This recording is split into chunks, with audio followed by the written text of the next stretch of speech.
Today is Tuesday, December 9th, and the time is 9:01. The AB 3121 Task Force meeting is now called to order. Good morning. My name is Camila Moore, and I am the chair of the task force. Before we begin, let us have the staff do a roll call for attendance and establishing whether we have a quorum. Parliamentarian Johnson? Yes, thank you. Chair Moore?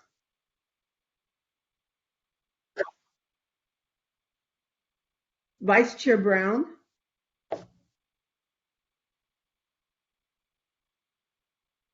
Vice Chair Brown? Present. Member Bradford? Member Grills?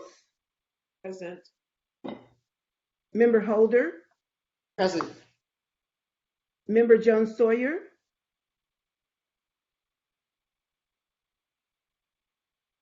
Member Scott Lewis? Present. Member Tamaki? Present. And Member Montgomery Stepp? Present. And I will call again Member Jones Sawyer? And Member Bradford? Madam Chair, there are 9 task force members, and the number needed for a quorum is 5. The number present is 7. Madam Chair, a quorum has been established. Thank you, Parliamentarian Johnson. Members of the task force and members of the public, welcome to the AB 3121 Reparations Task Force December hearing. The task force scopes and powers are predicated on AB 3121, a legislative bill authored by California Secretary of State Shirley Weber and signed into law by California Governor Gavin Newsom in September 2020.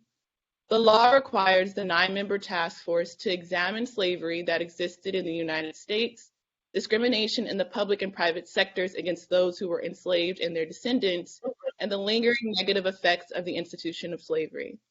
The law requires the task force to recommend how California will issue a formal apology, how to eliminate discrimination in existing state laws, and how to establish new programs, policies, or projects to address the group's findings. The task force will also determine how any potential compensation should be calculated and who would be eligible, as well as additional forms of rehabilitation or restitution. Today is our last meeting of the year.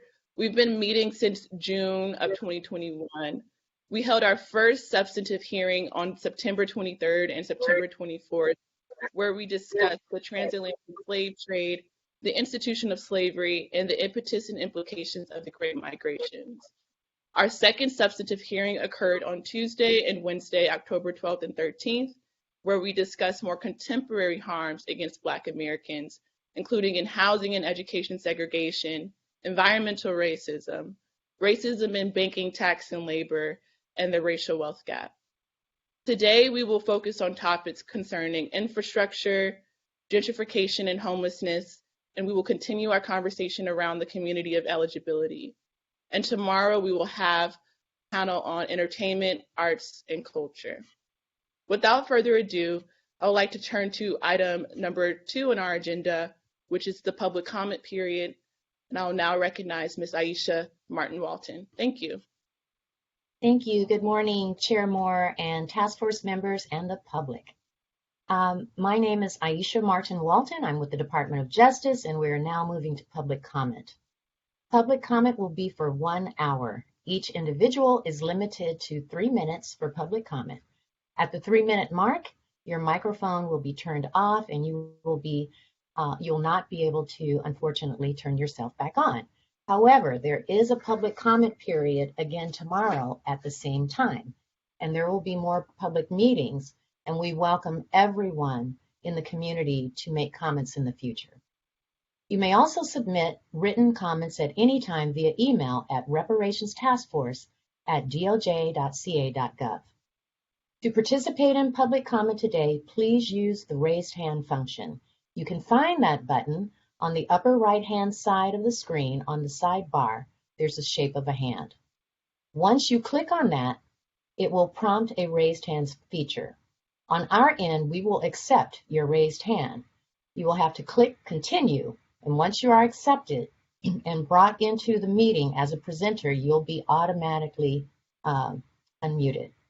Once it is your turn to comment, you will be unmuted and you'll have 3 minutes. At the end of your comment period, you'll be again muted and drop back down to attendee. We will accept the raised hand features as they come in. Once the person in front of you is done speaking, Trini Hurtado, also with DOJ, will say your name and prompt you, and you may begin speaking.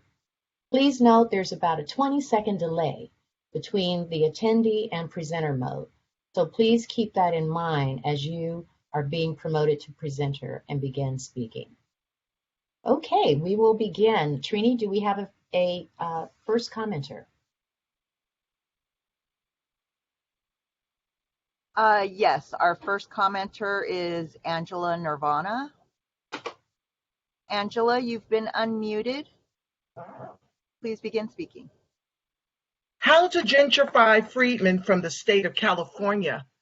Fugitive Slave Act, land theft, lack of business loans, the war on drugs while giving the opioid addicted resources, the war on poverty, which leads to Black on Black crime and murder, redlining into environmentally racist communities and tenement housing, the weaponization of immigration against freedmen to neutralize us economically, and now to neutralize our vote, preschool to prison pipeline, private prison industrial complex, foster care after the government successfully tears the Black family apart with the aforementioned, giving away our reparations and protections to refugees, immigrants, illegals, and LGBTQIA, while freedmen are being slaughtered by the KKK that are being hired in the police forces throughout the country, then emboldening the race soldiers with more of our tax dollars to gentrify us out of our communities, overpaying us the reparations we are long overdue, and putting an end to qualified immunity. Removing freedmen teachers from the classroom, siphoning public school dollars from the Black community and using it to give a private school education to whites and immigrants whose median incomes range from $56,000 to $97,000. Make Prop 209 law to take away our affirmative action while implementing Spanish as a necessity for a job interview, knowing freedmen don't have social capital at the hiring tables, nor the complexion for the protection to secure the job, even if they speak Spanish as fluently as Pedro. Lab manufactured pandemics, then vaccine mandates to force us out of education and the few jobs we possess. 12.3% unemployment rate, 45,000 median income in a state where the median home price is $750,000. And how can we benefit from the equity that's accrued if we're fortunate enough to own a home with this salary? We cannot. Masking the failure of freedmen by a government who allows descendants of slave traders with money into the country and making them more American than freedmen with our affirmative action, just to name a few. I want to thank you in advance, Task Force, for ensuring our reparations is far more robust than the housing voucher issued in Evanston, Illinois. I want to thank you in advance for understanding that freedmen have been legislated to the bottom of this Titanic as the anchor of this country's capitalism, and therefore are the only group owed reparations. Freedmen, this ain't your fault, but it is if you don't fight back. Do not fail our children like the government at every branch has failed us. Thank you for allowing me to share. Thank you, Ms. Nirvana, for your comments. Trini, do we have another public speaker? Yes, our next speaker is Friday Jones. You've been unmuted. Hey, good morning. Oh, unmute. Yes, you're fine. We can hear you. Perfect. Good morning, task force members. Happy, what in the month is this? November, December. Anyway, my name is Friday Jones, or I am Friday Jones, and my name is Consa Jones Muhammad. I am a city commissioner for Mayor Garcetti's Los Angeles Reparations Task Force. I'm the co-chair of the National Assembly of American Slavery Descendants in the Los Angeles chapter, and our chapter is a member of the Coalition for a Just and Equitable California, known as CJEC. And this morning, I am sounding the clarion call Texas congressional member Chip Roy's H.R. 3163, Combating Racist Teaching in Schools Act, would prohibit federal funds from going to any elementary, secondary school, or college that promotes race-based ideologies. This is recreating the dumbing down of America that has McGraw-Hill's fourth grade elementary book, California Changing State, Impact Social Studies, that has an enslaved Black man under a heading that reads, "The Gold Rush Brought a Diverse Population to California." It does not mention slavery at all. Gavin Newsom signed AB 101, the first state in the nation that requires high schools to include ethnic studies in their curriculum just this year. That was created by now Assembly Member Weber, who also wrote the legislation for this task force. White supremacy has an entire government that allows laws like this to be drafted without the health of the nation, let alone the health and the well-being of the descendants of U.S. chattel slavery from being considered. On the latest episode of Politics and Black, entitled The Case for Lineage Reparations, and thank you, Don Tamaki, for being part of that show and sharing your personal story, John Tatiishi shared that he learned about his parents' internment in Japanese war camps during his college education. This bill is an assault to the American people and is intended to uphold white supremacy. Joseph Ryan, a California attorney, should also be disbarred for filing a frivolous lawsuit to stop the transfer of Bruce's Beach to the Bruce family. His lawsuit, like Representative Chip Roy's bill, is an attempt to undermine Supervisor Hahn's creation of a blueprint that other local governments can follow. Senator Tom Cotton from Arkansas, whose family is from Halifax, North Carolina, the same county that my family is from, where the Black Cottons with an E-N are buried in Mary's Chapel in Scotland Neck. They're buried alongside my ancestors. He has drafted S96, which has companion bill HR 3134, Combating Racist Training in the Military Act for 2021, to prevent American history from being taught to service members. These laws are an abomination and they go against our First Amendment rights. Thank you so much. I appreciate you all. Thank you. Okay, Trini, next speaker, please. Our next speaker is Jelani Traxler. You have been unmuted. You may now speak. Yes, thank you all for y'all work and what y'all doing. I've been following this since really prior to y'all first meeting in June. I'm living in Atlanta, Georgia, and this is considered like Chocolate City, but there's like no real robust reparations programs or just strategy in a city that's predominantly Black. So I was just wondering, more of a question, how to get basically what y'all doing in California and what's happening in Illinois kind of carbon copied in this space, because it's just, I don't know, like, and it hasn't really been on any of the local politicians' agendas or really spoken about really on a local and state level, like, so that's really kind of where I guess my question more than a comment. So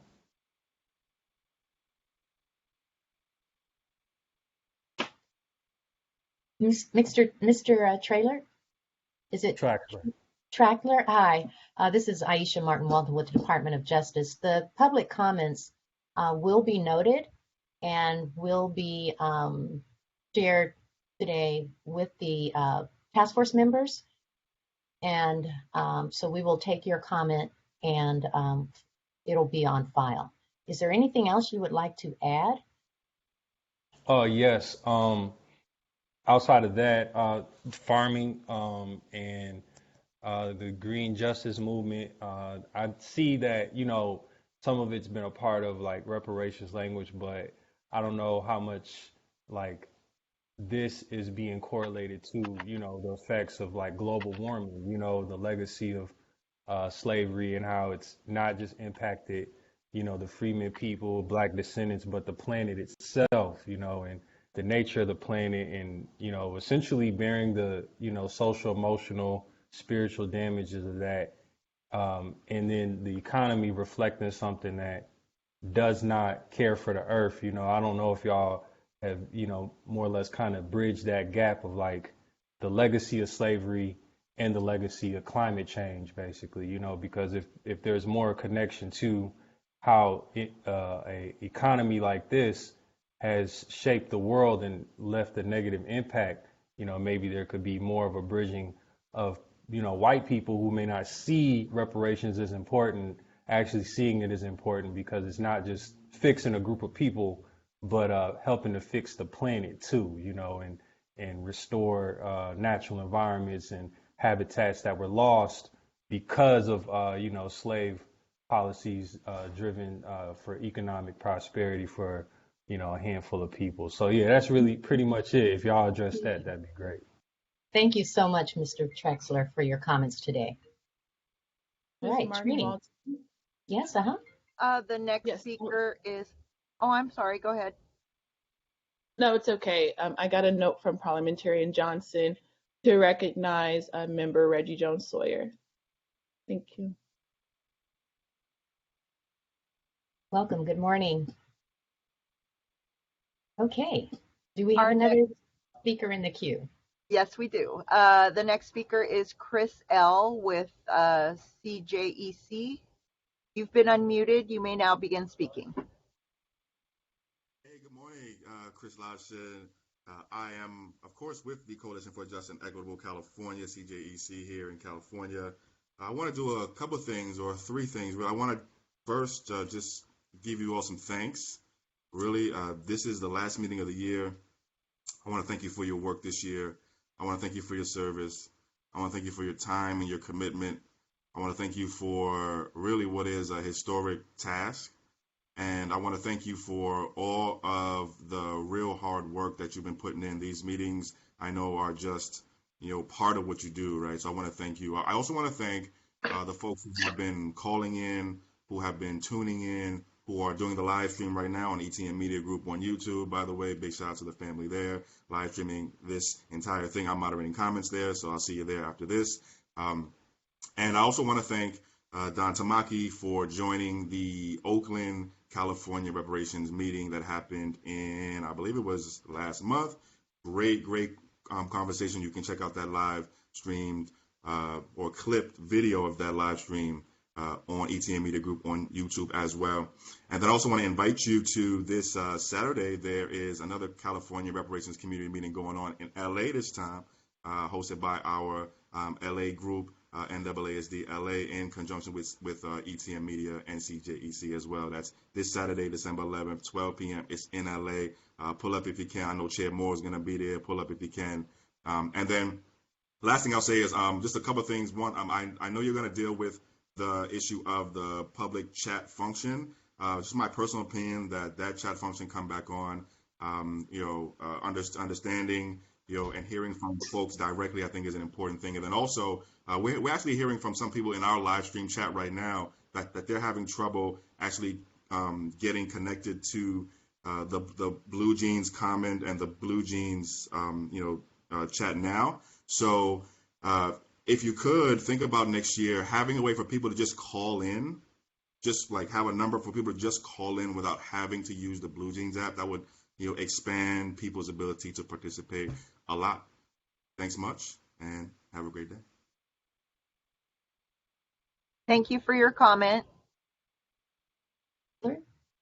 Another speaker? Yes, we do. The next speaker is Charisse. Charisse, you've been unmuted. You may now begin speaking. Good morning. Can you hear me? We can hear you. We can hear you.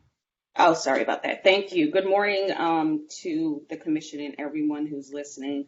I just want to personally thank the commission for all your hard work. I do a lot of volunteer work, and I know sometimes a simple thank you can make the work a lot easier. And again, I just want to say thank you for all the work and efforts you've been putting in for this task force.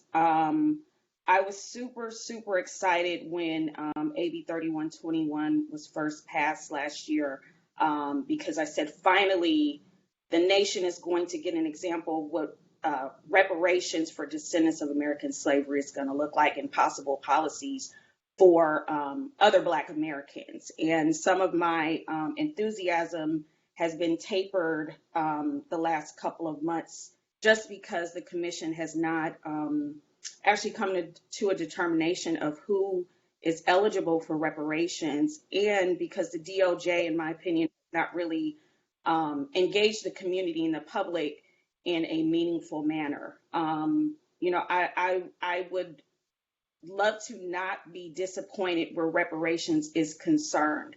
Last year I was part of an organization that met with Mayor Garcetti's office, and I was the one who actually presented to him or inquired and requested that he join a reparations coalition.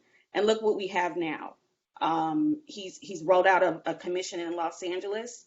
I was not given an opportunity to even get any information about that or given a heads up about it, but kudos to them. And that was a little bit of a disappointment. But I would like to not be disappointed by this commission. And I really ask you to really go back and, look at the people who have helped to get this commission started, this task force started, see what their concerns are, and really, really, get to the point in who is eligible for reparations in the state of California. The world is looking at you. This will be a guideline for other states. And again, thank you so much for your hard work. Therese, thank you so much for your comments today. The next speaker is Cash Gaines. Cash Gaines, you've been unmuted. You may now begin speaking. You have 3 minutes. Yeah, thanks y'all for having me. Hugs to everyone on the panel and to Mr. Tamaki, a deep bow. I first want to say, reading from the newspaper article of 1865, when we were asked by the general of the Union Army, question number 3, state in what manner you think you can take care of yourselves at the end of the Civil War, essentially. Our answer was, and I quote, "The way we can best take care of ourselves is to have land and to turn it and till it by our own labor, that is by the labor of our women and children and old men, and we can soon maintain ourselves and have something to spare." I want to say that there's an article by the homelessvoice.org that says African Americans have the highest rate of homelessness in minorities for a decade running, and that California Matters.org has an article saying that Black people are disproportionately homeless in California. So with all that in mind, and with me understanding that our ancestors wanted us to have land as a part of our reparations claim, indeed, that's the reason HR 40 is called HR 40. It's from 40 acres and a mule. And I'll shout out Gavin Newsom for returning Bruce's Beach back to the family it's owed to. Essentially, what I've done is I've literally looked up how many acres are owned federally in California. Of the 100 million, it looks like 45 million are still owned by the federal government. If every Black American, assuming we're 2 million of the population, receives acres, that would be 22.5 acres if we split all that up. If 2 people who are Black American slave descendant get married, you would receive your 40 acres claim in America. And again, we're talking about climate change. We're the youth. We're talking about the same 2035 deadline that Gavin Newsom's talking about, that Joe Biden even is talking about. We want space on our land for solar panels, for supercharger stations, to bring us traffic to businesses that we would own, vertical farms, and to pair with businesses in California that are removing plastic from the Pacific Ocean so we can create sustainable housing for the homeless out there too. So please address homelessness by addressing our 40 acres claim. And the acres are there, as well as the industries that can help to support us in the next generation. Thank you guys again for the space and time. Peace and reparations. Thank you, Mr. Gaines. Trini? The next speaker is Marcus Champion. You've been unmuted. You may now speak. You have 3 minutes. Good morning. Can you hear me? Yes. My name is Marcus Champion. I'm a board member for NAASDLA, which is the National Assembly of American Slavery Descendants, Los Angeles, as well as a member of CJAC, a Coalition for a Just and Equitable California. I know today this meeting is not about eligibility, but on our recent episode of Politics in Black, and I wanted to shout out all of the task force members who have appeared on our show, especially Don Tamaki, who was on our latest show. Also on that show, we had Dean Erwin Chemerinsky, who is the chair of law at UC Berkeley. Dean Chemerinsky is one of, if not the foremost professional of constitutional law in the country. And so on that show, we asked the dean about eligibility and whether this should be a lineage discussion or a race discussion. Dean Chemerinsky agreed with us that in order to tackle reparations and for it to not be challenged after the fact, this needs to be a lineage discussion.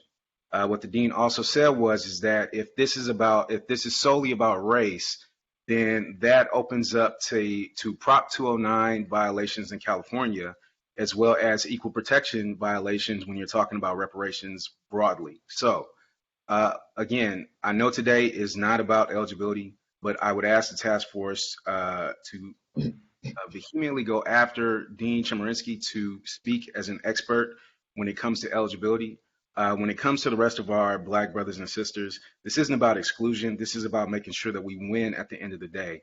One of my previous colleagues, Chris Lotchin, or was it Friday Jones, talked about John Tatishi also being on the show. And one thing that you find if you read the Handbook of Reparations, you find that there was a specific group that was named in Japanese internment in terms of eligibility, but there were also groups outside of that that had side cases and side lawsuits that were able to make their case as well. So when it comes to this discussion in California, when it comes to reparations in America, this is a lineage discussion about the African Americans who are descendants of persons enslaved in the United States, and all other cases, while they are valid, are separate cases. So again, I would ask the task force in future discussions to bring in Dean Erwin Chemerinsky. Thank you. Thank you. Thank you, Mr. Champion. The next commenter is Chad Brown.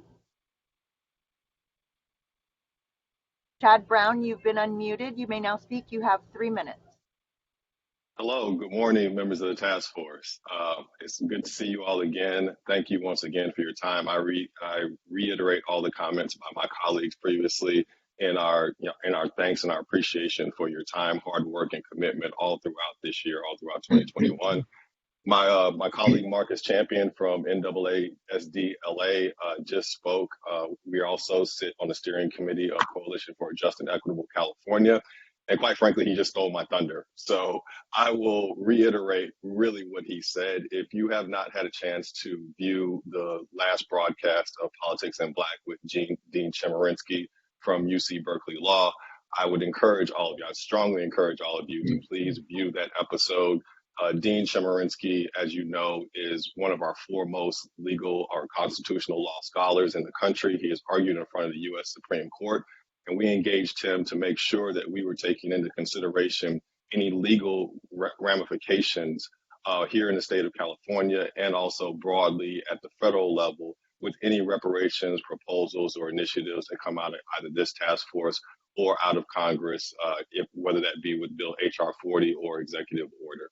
So I just wanted to call in, and again, Marcus Champion really nailed it here. Just please take this into consideration. Again, understanding this meeting here is not about eligibility, but that is the overarching topic that really needs to be tackled, defined very clearly as you think about setting a template and a model for reparations at the federal level. So again, thank you again for your time, your commitment, your hard work. I'm wishing all of you a very happy holidays. Have a very happy new year. Have a great meeting today. I look forward to hearing the discussions today. We've been talking about it all week and we're all very excited. But please continue the hard work, and I look forward to continuing this with you in 2022. So have a great day. Thank you. Thank you, Mr. Brown. Thanks so much for your comments today.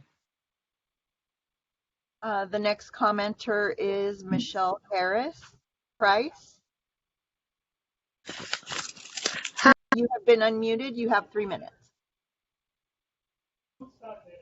Okay, can you hear me? Yes, ma'am. Okay.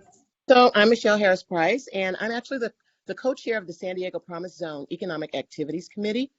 And I would love to know how this was publicized because I just learned about it like 20 minutes ago and jumped on because I got a text and thought this could not be happening live. And when I clicked through, I went through all the stuff to get here, and I'm really excited. I just want to add, I want to offer a couple of resources, and I'm not sure if you guys are, I'm not sure where this is or where we are in the process or anything, but in Detroit, my best friend is a PR pro, and they're doing something. There's something called Reparation Generation there, and I'm not sure if you guys are familiar with that organization, but they are actually transferring $25,000 in for homeownership in Detroit, and that's the name of this program that they've created.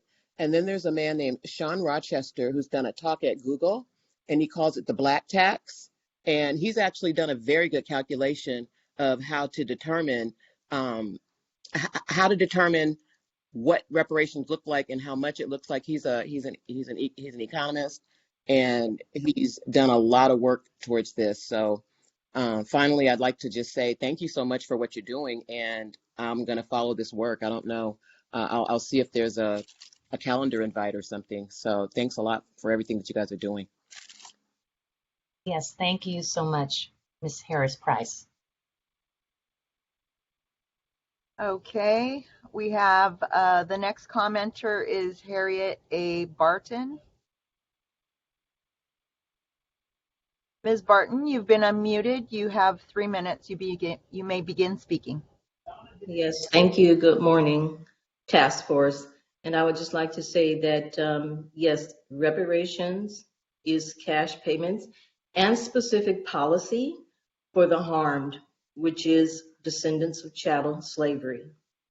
And also, I'd like to say that I wish that the panel could focus on the eligibility for Californians, because there could be Californians that have left in the last year or so because of employment issues, and also that were brought here as children and are here still struggling. So if they could address that, early on in the process. Okay.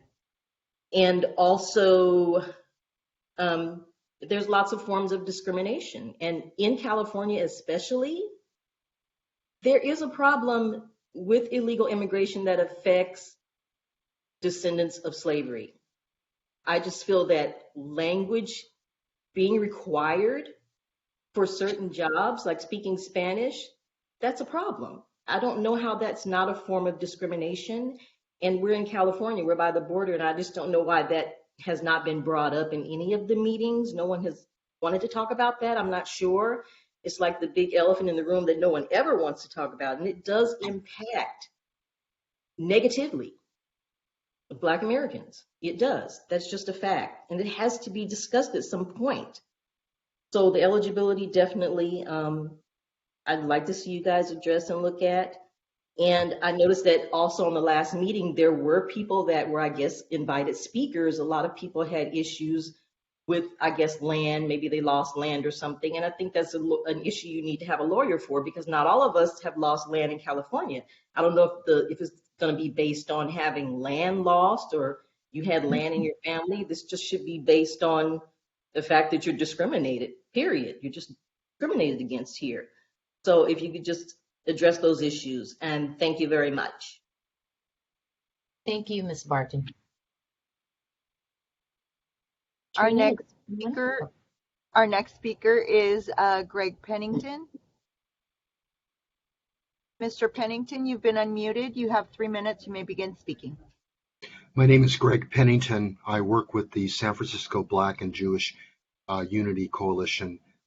I'm just sitting here typing furiously with all the great information, and I just wanted to make you aware of our body. We are definitely I'm on a task force for our group based in San Francisco to learn more about and be a support to the reparations following. I just wanted to make sure everybody heard our name. A few people I'm going to be reaching out to based upon the comments. I've gone from talking about what we have done, tried to do, and done locally to saying I'm looking forward to talking to some of you individually down the road. Once again, Greg Pennington, San Francisco Black and Jewish Unity Coalition. Thank you, Mr. Pennington. Next commenter is D. Lucian. Mr. Lucian, you've been unmuted. Sorry, I assumed that. Didn't mean to. You may begin speaking. You have 3 minutes. Thank you. This is Daryl Lucian here, calling on behalf of Charles R. Drew University of Medicine and Science. We are the only historically Black graduate institution west of Texas. We have been following some of these discussions with great interest in better understanding the role that this university can play to help, I think, catalyze and bring forth at least some aspect of the vision that this body comes up with. I'll just give you a little bit of information on some of the things that we've been undertaking. Most notably, the institution is well on its way to fulfilling what has been a dream since its inception, which is the opening of its own autonomous medical program. I say autonomous because our current medical program, is a joint venture between ourselves and UCLA. And based on all of the numerous reports that have been published, we are the reason that UCLA receives so much credit for the diversity of its medical program. Again, we're well on our way in starting our own. The legislature appropriated $50 million to this end in the 2021 Budget Act. And we are hopeful through a series of bills and possible other budget requests to raise another $50 million in order to complete that. We are the face of diversity in the medical profession. Between our African American and even our Latino enrollment, we're overwhelmingly educating the vast majority of Black physicians in this state as of right now, and with this new medical program, we'll continue to do that. We have a tremendous focus on indigent care, and most of our alumni from our medical program naturally gravitate toward medically underserved areas, which has long been a goal of the state through various expenditure programs. We want to thank Senator Bradford, Assemblymember Reggie Jones-Sawyer. We want to thank Assemblymember Gibson, other members of the Black Caucus, and some other Latino caucus members who have been very supportive and helpful to our cause and what we're fulfilling. And we look forward to engaging in further dialogue with all of you in the near future. Thank you. Thank you, Lucian, Mr. I would just add, Yes. Mr. Lucian, I would just add to Senator Bradford, it was the Black Caucus that secured that $50 million. So thank you. All right. Thank you. Our next commenter is Aletta Tor. You've been unmuted. You have 3 minutes. You may begin speaking. Yes, can you hear me now? Yes, ma'am. Okay, it's Aletta Torre, as in Kwame Ture. I want to thank, first of all, the AB 3121 Task Force meeting. I would like to say that I am here as a longtime NCOBRA member. I am also a longtime Free the Land member of Republic of New Africa under the direction of former Chokwe Lumumba, and as also with the young people that are learning through things such as New African Scouts, University Sin Fronteras, Red, Black, and Green New Deal. The principles that I wanted to just mention some of the works we've done since last year. The 10 principles of apology and Maiafa Institute, reparations, land, funds, health and wellness, education, housing and wealth generation, info and comms infrastructure, sacred sites and monuments, and number 10, criminal justice system that are through the National African Reparations Commission. I represent highly because of our Parable of the Sower Intentional Community Cooperative, the whole piece around funds for cooperative enterprise and socially responsible entrepreneurial development. My cooperative, which came about as the organizing, especially directed out of the South, comes about because of the organizers that are trying to build seventh generational wealth. My great grandfather, Sterling Alston, in Burlington, North Carolina, built 10 houses for his 10 children. And that homestead has been recognized as what we left in the legacy for those of us that moved to California. We are trying to bring back that significance. We teach that in our communities, and I hope and we support, as well as bring our young people to support you in everything that you do. Again, thank you. And we look forward to the next things that happens and how we can support that movement. Thank you, Ms. Torre, for your comments today.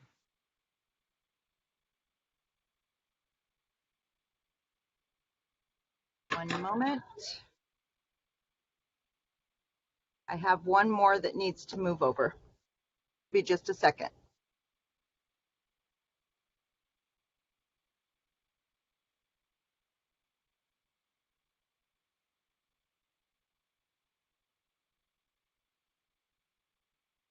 Morgan Malachi, could you please press the continue button?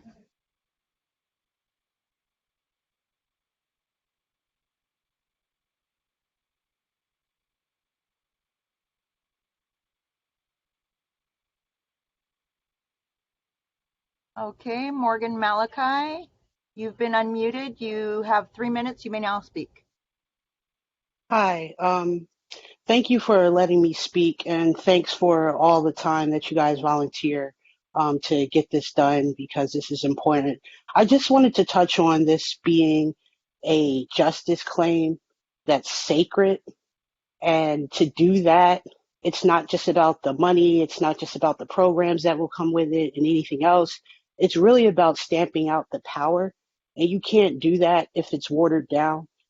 We have to take that seriously. It's really about Black Americans gaining the political power and everything that is pure America through what we have built. And we can't do that if we're watering down the justice claim in ways that don't connect back to our lineage. There was also a suggestion that of a presenter I would like to see talk to this task force, and her name is Mary Frances Berry.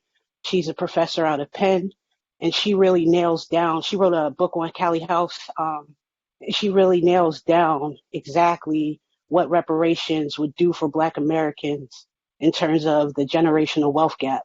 And that has to go to a specific group. So I just want to keep that in mind for everybody listening. It's not just about the money and everything that we're owed. It's also about stamping the power that we should have had a long time ago.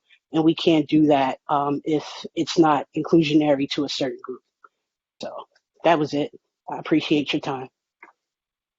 Thank you so much, Ms. Malachi, for your comments today. Trini, that was the last commenter at this time. There are no other commenters in the queue. Chair Moore, it's about 9:45. So what is your pleasure with the rest of the time that's remaining? We can move on to the next agenda item, which is the approval of the minutes, agenda action item number 3.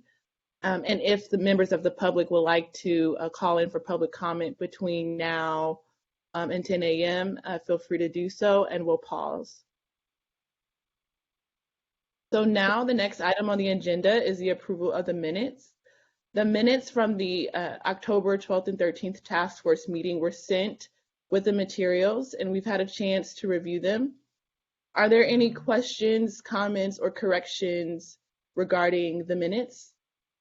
And to members of the public, the minutes are found online at our website at oag.ca.gov/AB3121.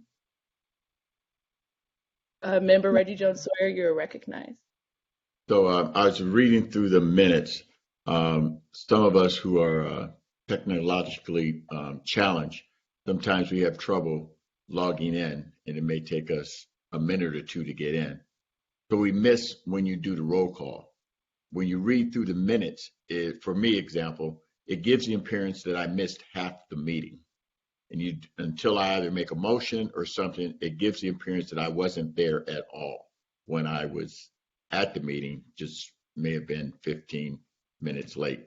So you just acknowledged me now, so I don't know, as members come on, if they've had trouble getting in or they just had previous scheduling problems, they come in, if there's a way that in the minutes they can reflect when that member of this commission comes in, especially if they've made 99% of the meeting, but it gives the appearance, as you read through the minutes, that they weren't there at all.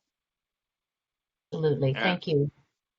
I would, if I can, I would like to add too. I've been trying to log on since 8:50, and I had a viewer log in, not a participant log in, and I wasn't able to log in until 9:20. So I was here well before the meeting started, and all I had was music. So Okay, thank you. I'm sure we can accommodate that. Parliamentarian Johnson, is there anything in particular in terms of how that Yes, should I've already noted, yes, I noted the record. I indicated on the minutes when I took, I'm not, Mhm. okay. I noted the record that both Member Jones Sawyer and Bradford joined the meeting at approximately 9:15 and 9:20 a.m. So I've already noted our record, and I'm going to send this to the minute keeper so that they will have that. So it will reflect it. And I also have noted that total present was 9 with the additional 2 people. So And thank you, because in the past it wasn't done. That's what I'm making. Perfect. Well, it's done now. And technically we were here at 9 o'clock, but again, if you give us the wrong login link, you know, it took my staff to get it to me at 9:15. Thank you. Thanks for bringing that to our attention. Aisha, there is another commenter. Hear more? We can pause the discussion. Yes, we can pause the discussion on the approval of the minutes and return back to action item number 2, which is the public comment period. Marjorie Melvin, you've been unmuted. Good morning. now- Can you hear me? Yes, ma'am. And can you see me? No. Okay, well, I would like to say thank you, Chair Moore, for your work, and thank you to the members of the task force. I just wanted to say that I had the opportunity to meet with Dean Erwin Chemerinsky, along with Chad Brown and Marcus Champion, as members of the California Justice and the Coalition for Just and Equitable California. And I'd just like to reiterate to the task force the importance of what Dean Chemerinsky said. Race, any reparatory or restorative justice program based solely on race would not pass the very high standard of strict scrutiny and would be a violation of the Equal Protection Clause of the 14th Amendment. And so with that, it is very important to consider and know that in order for any program to pass, it would have to be framed or presented in a way that it would pass equal protection. And according to Dean Chemerinsky, the only way a reparations program would pass is if it was lineage based. This is in no way meant to slight anybody, but just to remind the task force that it's great that we've gotten this far, but we want to win. And in order to win, any program, reparations program you create must pass constitutional standards. And so we are requesting that you have Dean Chemerinsky speak so he can speak to the legal requirements in order for any reparations program to pass. I'm a second-generation Californian. My mother was the very first Black head teacher for Compton Unified School District. Father was one of the very first employees of Boeing. They were able to benefit from some of the programs that the state of California offered. I would like to see California be restored to the great state that it was, that was inclusive of all people, especially Black Americans.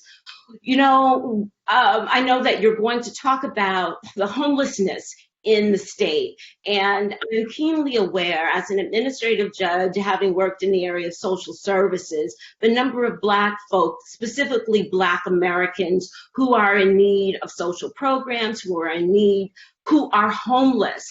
So those are my comments. I want you to really consider having Dean Chemerinsky present to speak with all of you so that any program you passes strict scrutiny and the Equal Protection Clause of the 14th Amendment.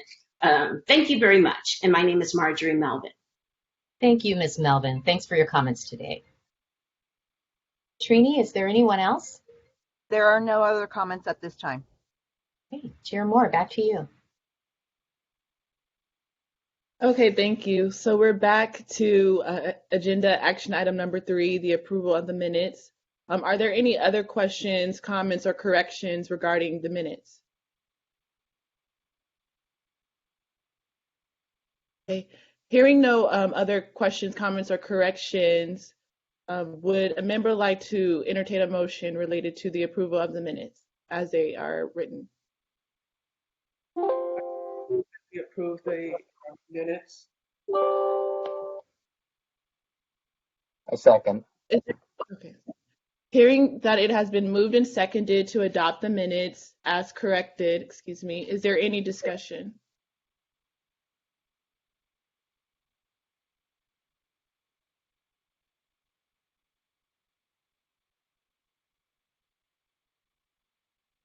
Okay, so I'm under the understanding that the minutes will be corrected to ascertain Reggie Jones Sawyer's presence, and to also take into acknowledgement Senator Bradford's comments as well. Okay, so hearing no further discussion, we will vote by roll call. Parliamentarian Johnson, you may proceed. Thank you. Chair Moore? Aye. Vice Chair Brown?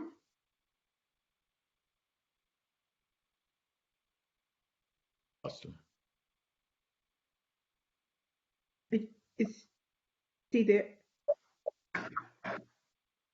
I can't see him, so I don't know if he's there. I'll go back to him. Member Bradford? Aye. Member Grills? Aye. Member Holder? Aye. Member Jones Sawyer? Aye. Member Scott Lewis? Aye. Member Tamaki? Aye. Member Montgomery Steppe? Aye. And Vice Chair Brown? Okay. It's an aye.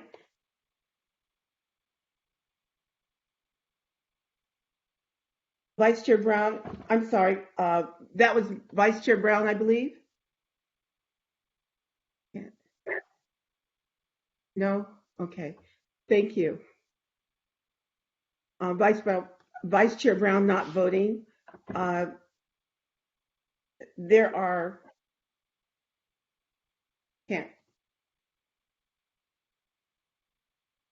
There were, excuse me, the vote was 8 ayes and no nays.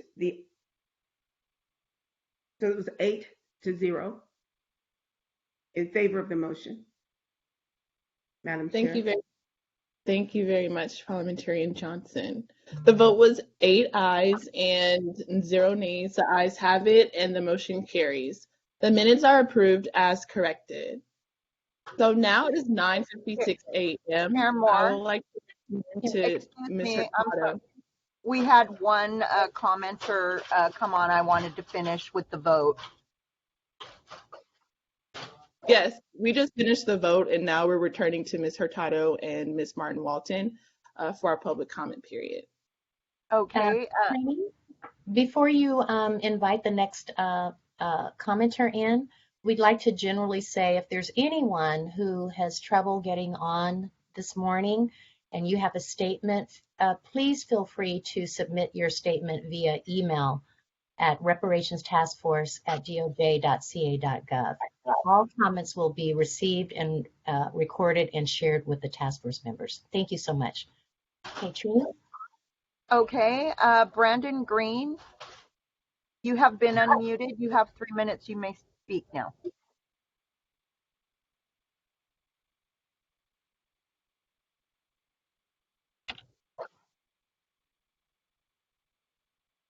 Mr. Green? Brendan Green is one of our expert witnesses for the homelessness and gentrification panels as well. Okay, I apologize. He was on the attendee side and I promoted him. He asked to be promoted. I promoted him as a commenter. I apologize. There is one over there though. I will this next one will be the last comment. Yes, we have time for perhaps this would be the last person.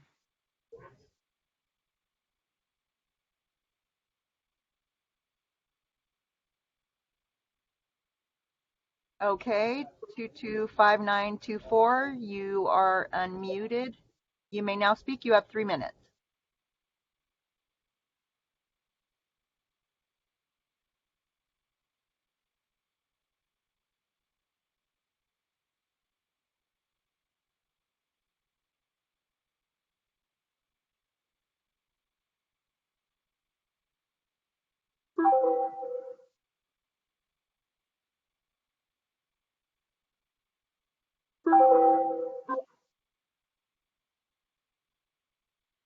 Excuse me, are you trying to make a comment?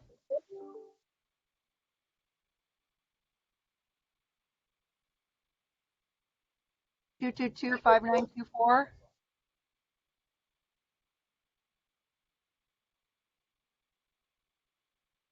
Trini, I don't believe we have a connection. Yep, I think.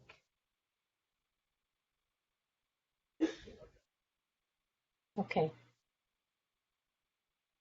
Chair Moore, we will turn it over to you. I believe that's the end of the public comments that we have today.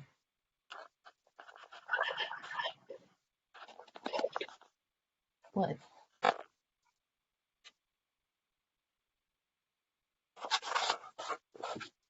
Okay. Yes. Okay, thank you very much. It is 10 o'clock. If Vice Chair Brown can turn his phone to mute, or if a moderator can mute him, that would be great. Thank you. So it is 10 a.m. Our next action item is action item number 4, which is our infrastructure panel. I would like to introduce our expert witnesses today, but I want to ensure that they're all present. So I see that Dr. Bruce Appleyard is present, Dr. Joseph Gibbons is present, Professor Deborah Archer is present. Is Dr. Isaac Martin present?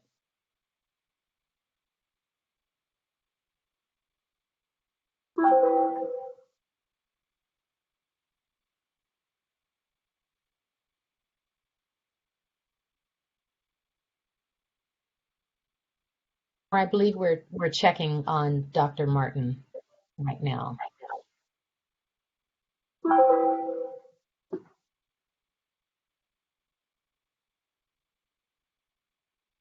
Well, in the meantime, the public comment period was earmarked until 10:05.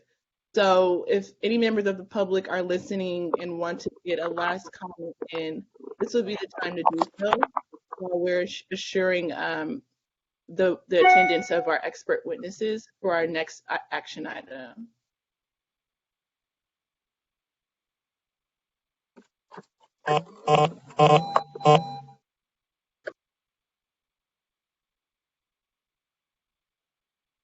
Trini, do we have anyone else in the queue?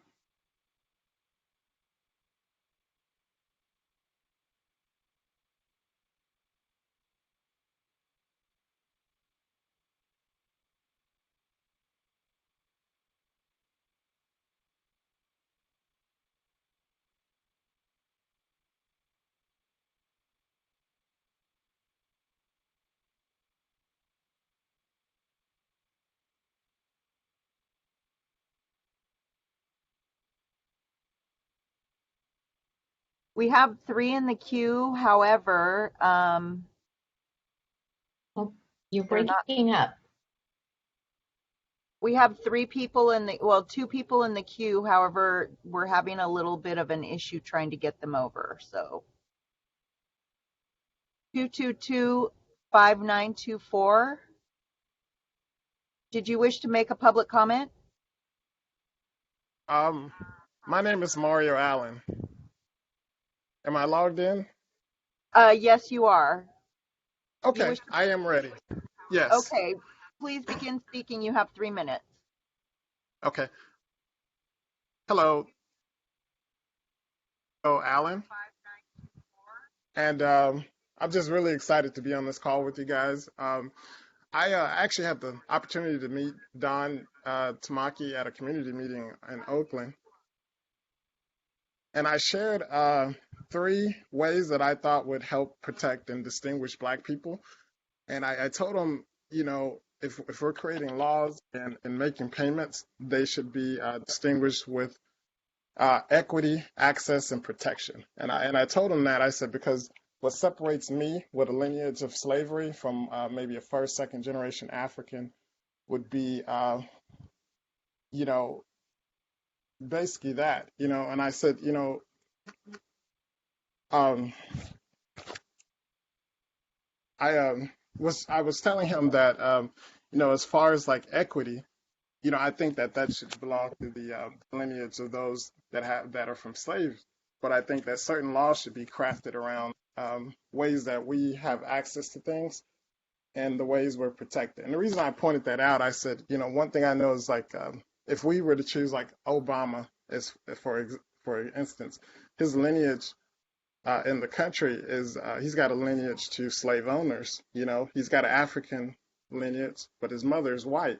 And I said, you know, if you make reparations for everyone, then we would pay white descendants of slave owners. So I think it's maybe best to probably, you know, slice it up in 3 different buckets, the way we're gonna, you know, offer laws and protections and equity. And I thought that maybe equity, access, and protection would be one way.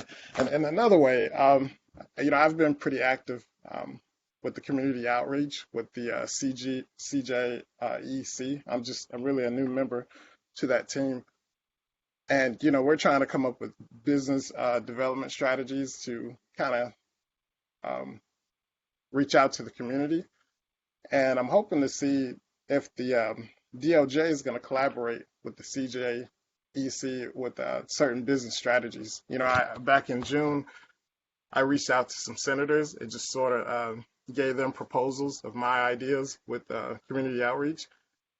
And well, I've not been able to, you know, participate with the DOJ in figuring out, like, you know, what type of plans they have for the community outreach so the leaders can get these certain case studies. You know, and that's my concern, is that, you know, maybe the DOJ wouldn't be able to, they probably wouldn't, you know, choose the right leaders and, you know, gather the right case studies for the leaders to, you know, propose reparations. And so that's just my concern. But and so yeah, my name is Mario Allen, and I'll just leave a comment in the box and kind of explain more of what I was trying to say. Perfect. Bye. Thank you. Thank you, Mr. Allen, so much for your comments today. Trini, how many other people? And we need to check in with Chair Moore. That was the last commenter. Okay. Perfect. Chair Moore, back to you. Mm-hmm. I'm hearing some feedback in the background. Thank you so much. Oh, and Dr. Martin. Yes, I was just going to add, excuse me, Dr. Martin is here. Great, yes. Thank you very much, Ms. Aisha Martin-Walton and Ms. Trini Hurtado for your assistance with the public comment period. We will now turn to our infrastructure panel a bit early, but this is great because it gives us more time and space to ask questions and for more time for discussion. So that is great. So now I would take the opportunity to introduce our esteemed expert witnesses today. We're looking forward to hearing from them. One moment, please. So our first speaker is Dr. Isaac Martin. Dr. Isaac Martin is a professor of urban studies and planning at the University of California, San Diego. His mentorship of graduate and undergraduate students has been honored with 4 teaching awards at the University of California, San Diego. He is the author of numerous books and articles on such topics as housing policy, municipal taxation, and the political economy of inequality. His research has been covered on NPR and The New Yorker and The Washington Post. His books have won awards from the American Sociological Association and the Pacific Sociological Association and the Social Science History Association. Then our next speaker will be Dr. Joe Gibbons. Dr. Joe Gibbons is an urban sociologist interested in how neighborhoods affect the well-being of their residents. His research centers on how forces of ethno-racial inequality in the form of residential segregation and gentrification affect individual health and healthy behaviors. A key component of this dynamic is how segregation and gentrification uniquely impact one's sense of connection to their local community. We'll also hear from Dr. Bruce Appleyard. Dr. Bruce Appleyard is an associate professor of city planning and urban design at San Diego State University, where he helps people and agencies make more informed decisions about how we live, work, and thrive. Working at the intersection of transport, land use, and urban design, he is an author of numerous peer-reviewed and professional articles to help practitioners form policies and practices toward achieving a range of sustainability, livability, and social equity objectives. He has expertise in the future of transport, street redesign for bicyclists, pedestrians, and livability, climate action planning, smart growth implementation, transit-oriented development around station along corridors, and social equity analysis. We will also hear from Dr. Deborah Archer. Dr. Deborah Archer is a professor of clinical law and co-faculty director of the Center on Race, Inequality, and the Law at NYU School of Law and president of the American Civil Liberties Union, or the ACLU. Deborah is a leading expert in civil rights, civil liberties, and racial justice. She is an award-winning teacher and legal scholar whose articles have appeared in leading law reviews. Deborah has also offered commentary for numerous media outlets, including MSNBC, National Public Radio or NPR, CBS, Monocle, The Atlantic, and The New York Times. Each of our expert witnesses will have 20 minutes to speak, and then we will have the task force ask a series of questions and engage in a discussion.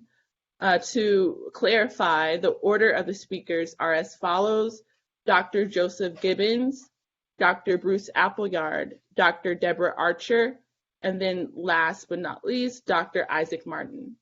Without further ado, I would like to turn to Dr. Joseph Gibbons.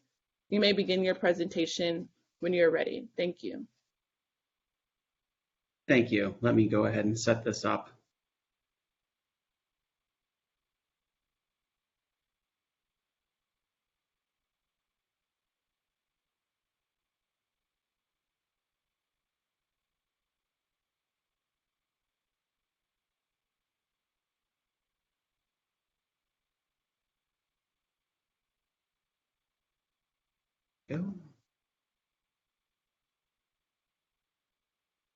Can everyone see my PowerPoint slide okay? Yes. Great, thank you very much. Good morning. For my talk, I wanted to talk about the historical backgrounds of residential discrimination that currently impact the forces of gentrification that we're seeing across the state of California and really the nation overall. So There are many places where I could start this conversation, but I think a very relevant one for this panel would be with the New Deal. The New Deal did a lot of good for the United States with respects to showing the responsibility that the government had for its residents. But I think there's no real question that it also contributed to a number of problems. And in particular, I will be discussing the impact of home financing programs from this program that use the percent Black in a neighborhood as direct criteria as investments. This should sound familiar to many here. This is today known as redlining. And these programs, nearly 100 years ago, have had long-term impact on Black neighborhoods across the United States, not just here in California. And this has been widely discussed. What I would like to really highlight here, though, is the consequences of these programs for gentrification. There's a kind of cruel irony here that these programs not only adversely affected the ability of Black communities to build wealth, but would then make them eventually more vulnerable for gentrification, leading to many of the adverse consequences that we associate with this. Specifically, I want to talk about the Homeowners Loan Corporation, or HOLC. This is a program that came into law in 1933 and existed until 1954.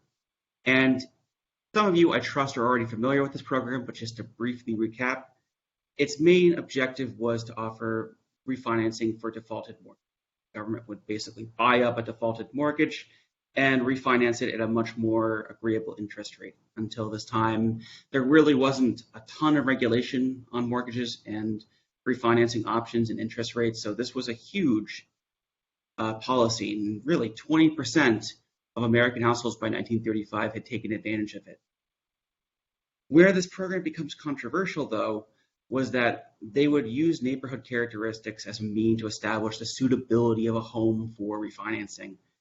And race would play directly into this. You probably are most familiar with the HOLC for these kinds of brightly colorful maps. This is the Pasadena area, although really these maps existed across the state of California.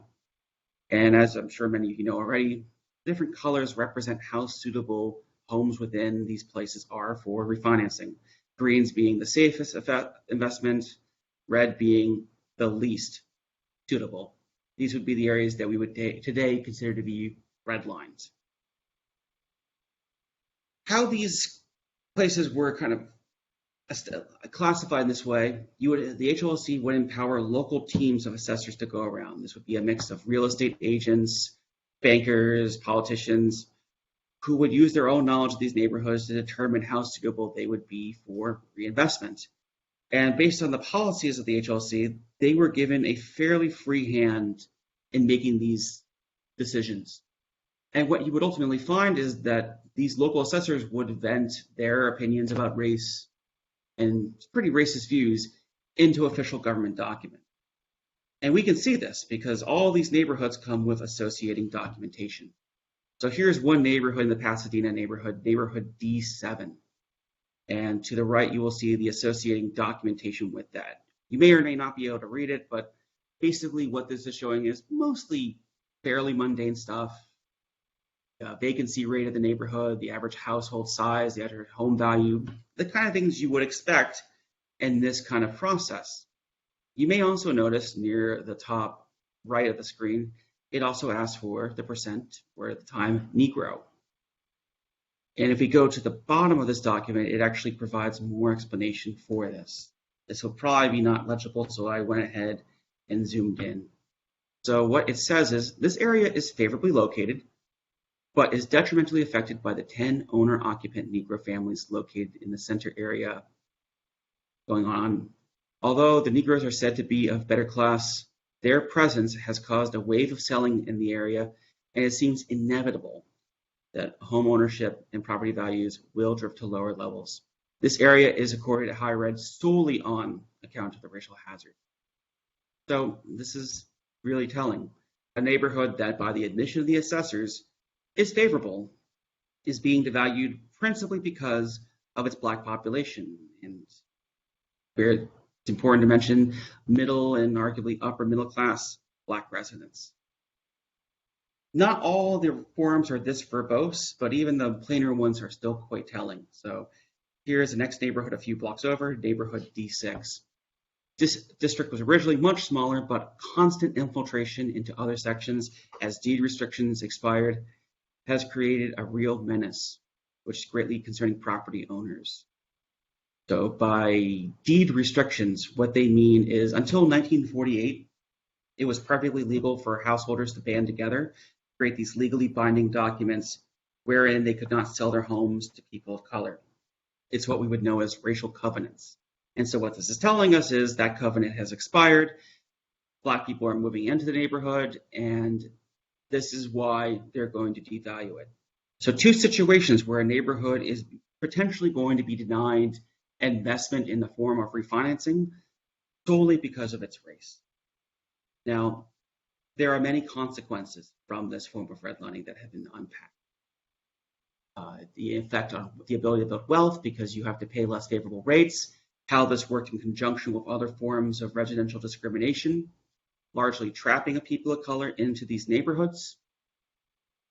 This has all had long-term consequences. And you can see this looking at cities in the state nationwide, across the state. So I have here broken down by the grade provided by the HLSE, the percent Black over the years. So starting with 1940, onwards to 1980, and then to 2019. And you can see that the C and D grade areas have the largest share of Black residents in cities across the state of California. This program had a direct influence in shaping this.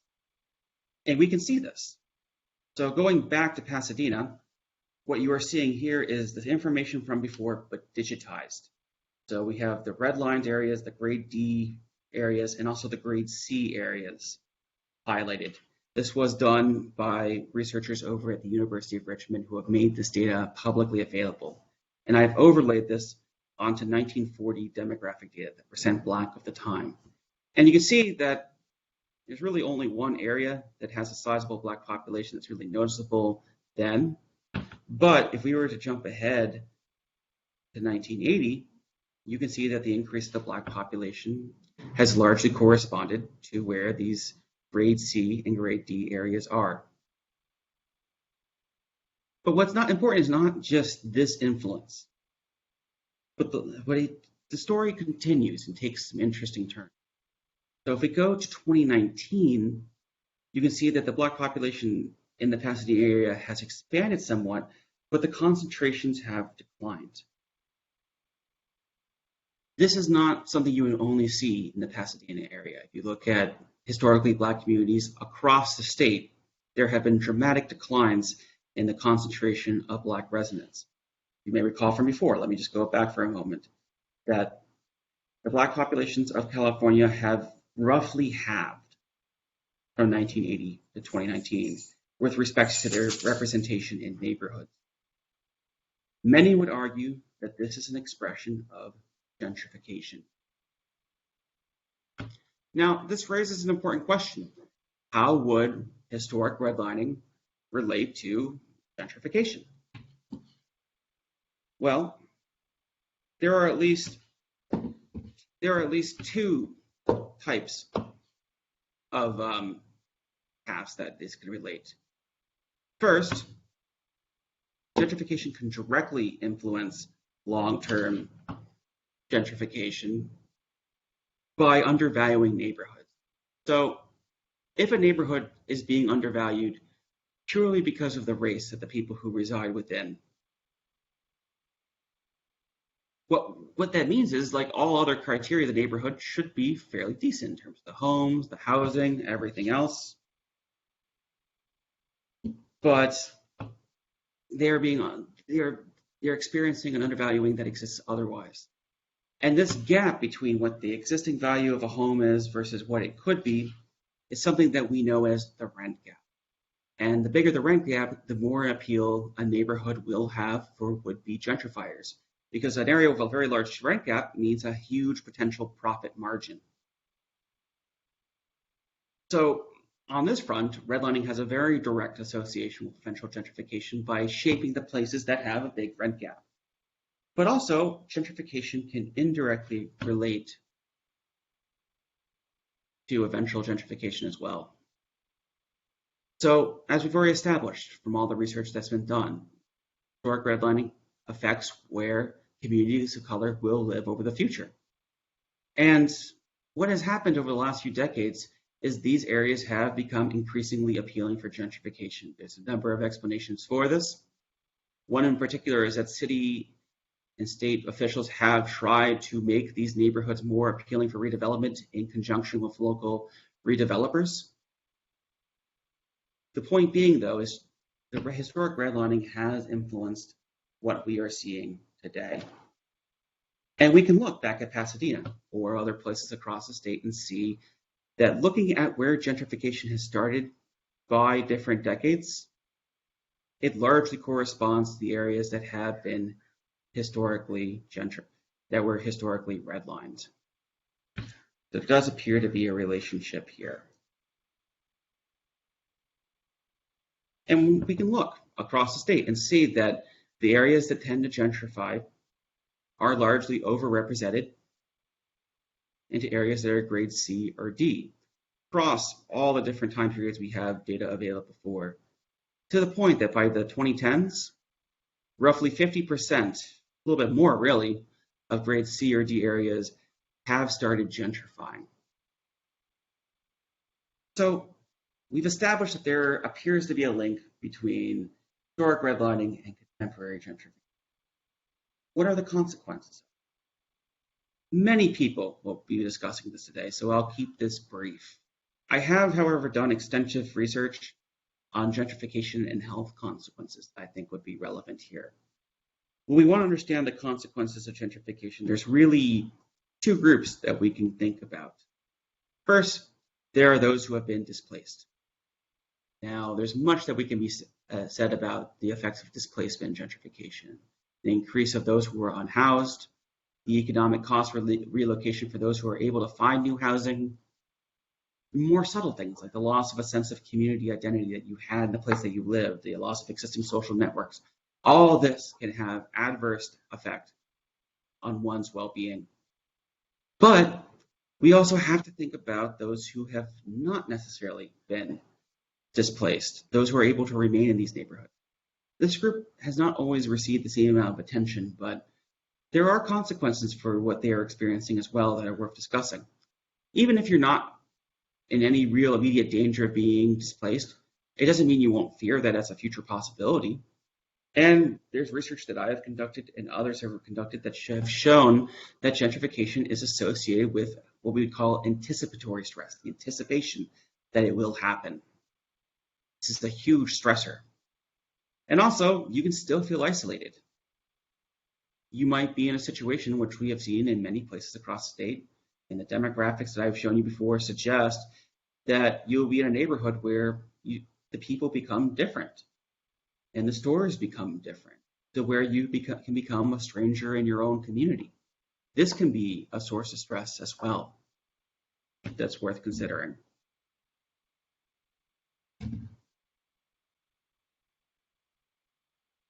However, I would like to close by stressing the potential of gentrification to be an opportunity. Let's keep in mind here that at its heart, gentrification, the reintroduction of middle and upper income people into previously deprived areas, may in some ways correct the disinvestment that the government is responsible for through historic redlining.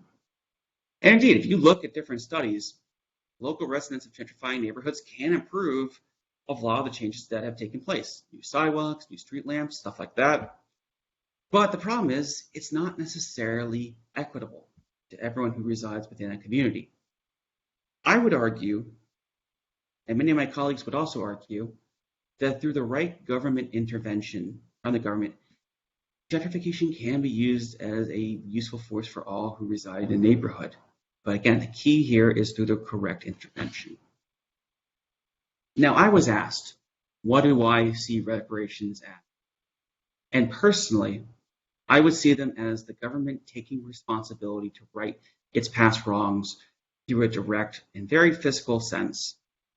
And I can think of largely two areas based on what I've discussed so far that this can be done. So with gentrifying neighborhoods, the first step is to give Black residents a stake in these neighborhoods as they change. There are a number of paths that this can be accomplished. I would argue that an important one is fostering locally Black-owned businesses. And this can be accomplished through methods like low-interest loans, directly given to would-be business owners in these areas. A business presence can help mediate local issues, advocate for local things that these neighborhoods may be. So it gives us a really direct stake. Secondly, we need to give local residents in these areas a sense of security that they're not going to be displaced. So one way that this can be done is through direct cash-based assistance to help manage housing costs for areas that are seeing dramatic increases in their home costs. Now, this can be done for homeowners, and there are some measures that exist, but I think it's really imperative that we also think about renters. So are there direct cash-based assistance programs that could be targeted directly towards Black renters in gentrifying neighborhoods? The overall goal is to give the residents in these neighborhoods a sense that they're not going to be pushed out right away, to kind of alleviate the sense of stress and fear. Gentrification can be used in a useful way with the right intervention. So to surmise, Black neighborhoods across the state have experienced a form of historic redlining, which directly took into account the racial and ethnic concentrations of these neighborhoods, which has had adverse long-term effects on these communities, which, in a cruel, ironic twist, has made them more appealing for eventual gentrification. Areas that were once written off because of their racial characteristic are now becoming inaccessible for these very same people as a result of gentrification. And reparations are a way for the government to take responsibility for its complicity in this process to right these past wrongs. I would like to thank the research assistants for my graduate students, Tabitha Page and Katie Brandy, and also the Mapping Inequality Project for making the University of Richmond for making this data available to me. Thank you very much.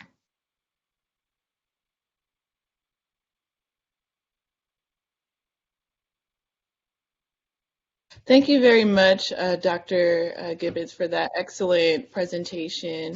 We will now go to our next speaker, Dr. Bruce Appleyard. You may begin when you are ready. Can you see my screen? Yes. Okay, great. It's a real honor to be here. I'm an associate professor of city regional planning at San Diego State University.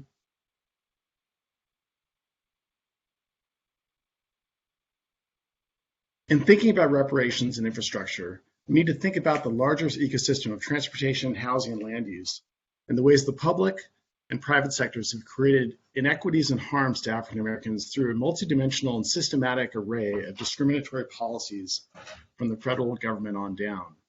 This effectively created a unique form of American apartheid that must be corrected. To give an overview, African Americans have been harmed in the following ways: by being barred from mortgage assistance in their own communities, by the building of highways through their communities that tore them apart and barricaded them off from opportunities, through displacement and community severance from urban renewal and eminent domain, by being forbidden from buying houses in the white affluent suburbs, unable to access schools and other career advancing opportunities, by being less served by the bus transit system they relied upon for mobility, by being more vulnerable in the streets to both police and traffic violence, and by being overrepresented in the homeless population. Excuse me. And now African American communities are vulnerable to displacement and community severance that can come from growing forces of gentrification. So the first harm, redlining. The federal government, starting in the 1930s, further discriminatory practices by discouraging and the refinance of at-risk loans in and near African American neighborhoods through the policy known as redlining. This was effectively like a bailout during the Depression era. This is where the Homeowners Loan Corporation, working in concert with local real estate agents, marked Black communities with red and gave them a grade of D or hazardous investment. In tandem, the Federal Housing Administration seriously limited the insurance of mortgages in these communities, and the banks followed suit. In effect, the federal government, working with local actors, actively crippled African Americans in their ability to buy and secure homes in their own communities, effectively lowering home values, wealth creation, and the ability to move up in the middle class. And I should say that this was basically broadening and deepening what was happening at the local level. So the federal government is implicated in this, but it was also something that local actors were actively a part of. The FHA discouraged banks from making any loans at all in urban neighborhoods, rather than newly built suburbs. According to the FHA underwriting manual, quote, older properties have a tendency to accelerate the rate of transition to lower class occupancy.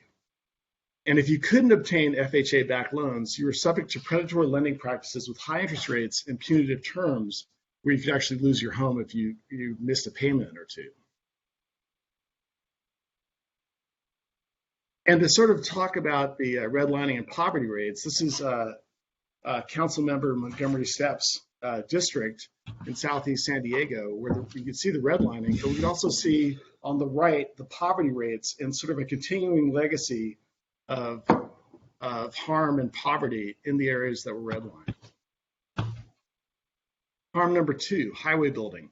Another major harm came in the way of highway development through black neighborhoods that forcibly carved and ripped up whole communities while walling them off from otherwise adjacent opportunities. And here we can see the I-980 freeway plowing through West Oakland and walling it off from the adjacent downtown as it links up with I-880. And I-980 is actually slated, it's actually a candidate to possibly be removed.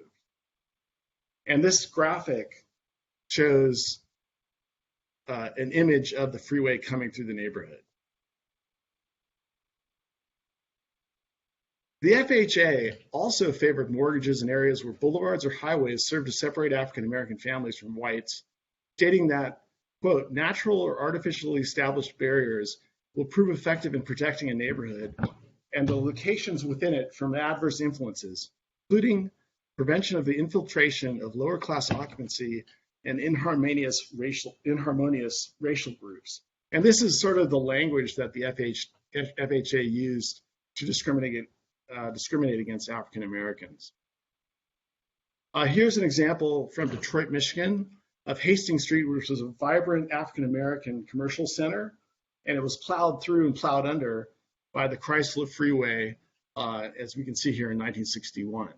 And here's another picture from Detroit as well, showing similar destruction and damage.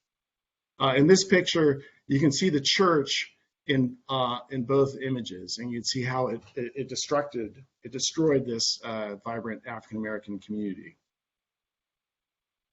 This is a map showing the freeways that have ripped through West Oakland, I-980, the Mandela, what is now what used to be the Cypress structure, and 880. And from the help of my colleague, Dr. Gibbons, he gave me this graphic that shows us not only the redlined areas, also the freeways, and also the location of the concentrations of African Americans. Harm number 3, urban renewal and eminent domain. Places like West Oakland were also ravaged by forces of urban renewal, from public housing to military port reclamation.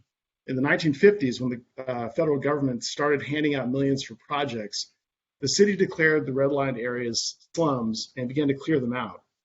All of this at the hands of the federal government, which was effectively an unreachable force that community members could not communicate with, like they could a mayor or a city councilor. And again, these are pictures of the 980 freeway. An example of eminent domain gone wrong is in the case of Bruce's Beach, when in 1912, Will and Charles Bruce purchased land in Manhattan Beach. Since the surrounding beaches were mostly off limits to African Americans, they built a thriving resort for them. Constantly facing harassment and violence from the surrounding white community, the Bruces had their land seized by the city in the 1920s by way of eminent domain, purportedly for the use as a park, and the city would not build this park for nearly 30 years. On September 30th, 2021, Gavin Newsom signed a bill that gave land back to the descendants of Will and Charles Bruce. And this is actually something that we can think about in terms of reparations. It's actually returning land that was taken under eminent domain in the past. Harm number 4, banned from the suburbs. On top of redlining and highway building, the FHA was subsidizing builders who were mass producing entire subdivisions for whites with the requirement that none of the homes be sold to African Americans. Let's fast forward to today, and we can see that the areas that were redlined are now ripe for redevelopment as there are now more affordable and more accessible locations to transit and highways. Through the use of the Smart Mobility Calculator that I developed for Caltrans, which you can find online, we can also see that the disadvantaged communities in formerly redlined neighborhoods that are shown in hatching have some of the lowest vehicle miles traveled in greenhouse gas emissions, as shown in the blue-green areas. All this makes them attractive for development to meet California's climate action goals, especially through such bills as SB 10, SB 743, and SB 35, which is streamlining secret processes for affordable housing. All this means measures need to be in place to help stop displacement that can come from gentrification, as discussed by my colleague, Joe Gibbons. Another issue, impacts on wealth creation. Today, African-American incomes on average are about 60%, incomes on average are about 60% of average white incomes. But African-American wealth is only about 5 to 9% white wealth. Most middle-class families in this country gain their wealth from the equity they have in their homes. According to Rothstein, this enormous difference between 60% income ratio and a 5 to 9% wealth ratio is almost entirely attributable to federal housing policy implemented through the 20th century. And we see a graphic showing this disparity on the right. Harm number 5, public transit. Another way infrastructure has created inequities and discriminations is in how public transit has been funded and operated. Oftentimes, transit funding is being applied to the development of expensive rail projects that serve white suburbs at the expense of bus service that serves communities of color. Several famous cases have fought this battle, namely the LA Bus Riders Union in the 1990s and the Derensburg versus MTC case in the San Francisco Bay Area in the 90s and 2000s. So the difference between funding BART versus AC Transit in Oakland was part of the Derensburg versus MTC case. Harm number 6, police stops and traffic violence. When thinking of infrastructure, we also need to think of how things affect people walking, bicycling, and driving. And here are some statistics. People killed while walking are twice as likely to have a low income. African American children are twice as likely than white children to be killed while walking. Drivers of color are stopped by police at a rate double the national average, 24% versus 12%. For Black drivers, the likelihood of being searched has ranged from no difference to 4 times as frequently as white drivers. And this graphic from San Jose shows the difference in comparing driver and pedestrian stop rates with the underlying population. And in the bar graphs that I've circled shows that African American pedestrians are stopped at a rate about 5 times that of their underlying population, and almost 3 times as much for drivers.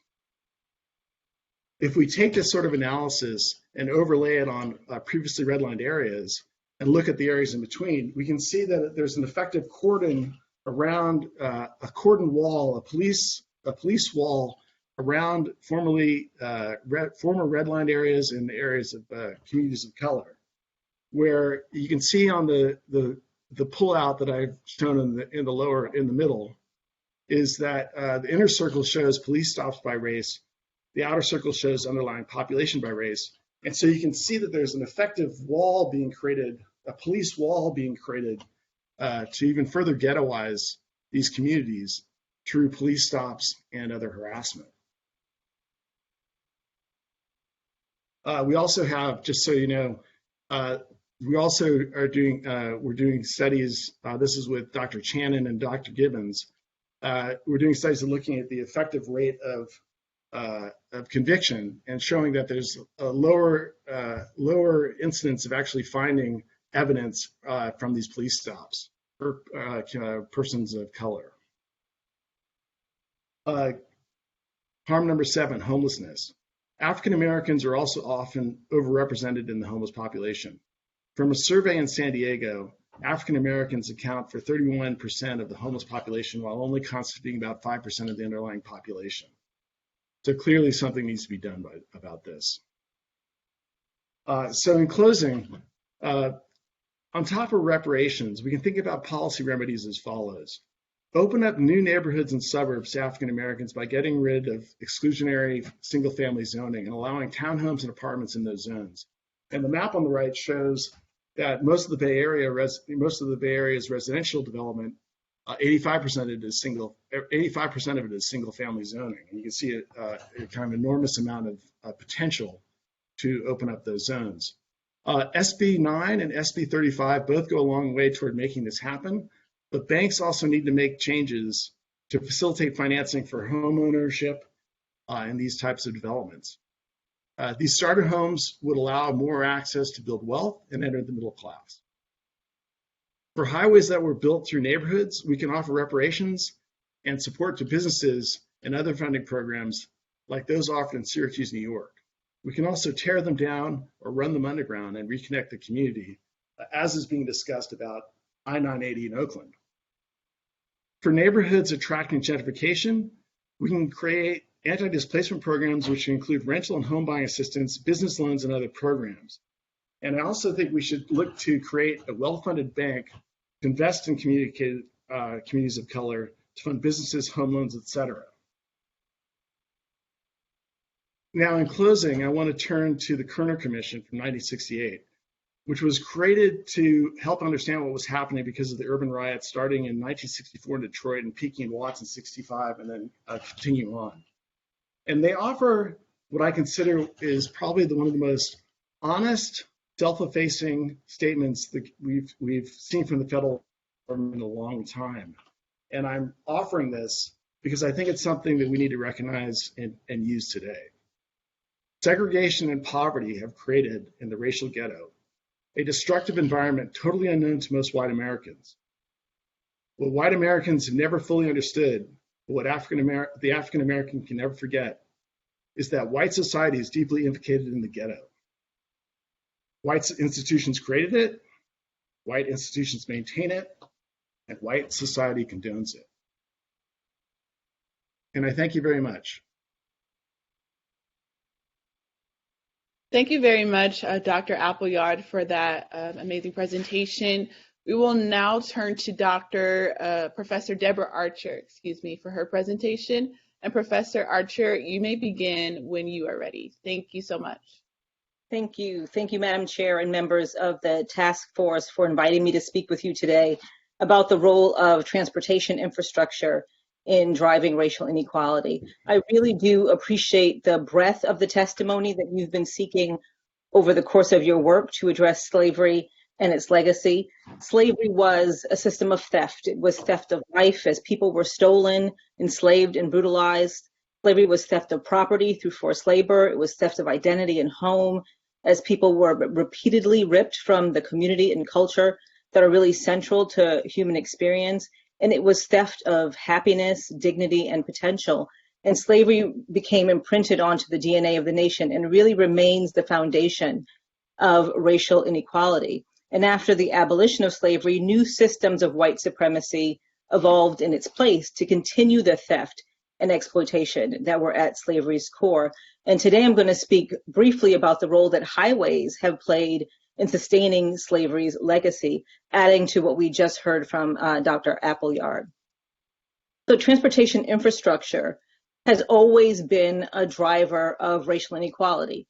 The benefits and burdens of our transportation system, from highways to roads, bridges, sidewalks, and as we just heard, public transportation, have been planned, developed, sustained to pull resources from Black communities, resources that were subsequently redeployed and invested to the benefit of predominantly white communities and their residents.